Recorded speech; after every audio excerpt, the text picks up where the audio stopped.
30 мыңнан миллионға дейін. Достар, мен есім Нұржан, мен Криптон компаниясының бас спикері боламын.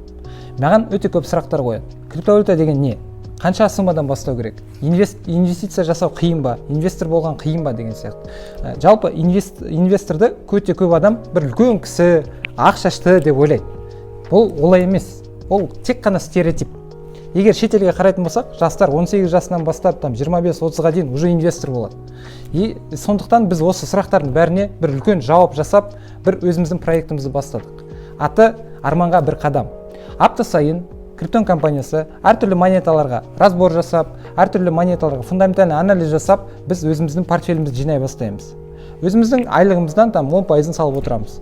Осы жерде қандай табысқа жеттік, қандай нәтижеге жеттік, соның бәрімен сіздермен бөлісіп отырамыз. Егер сізге қызықты болса, біздің парақшамызға жазылып отырыңыздар, видеоларымызды өткізбей қарасаңыз, ертең сіз инвестор боласыз, ал бүрсі күні сіз нәтижеге жетесіз.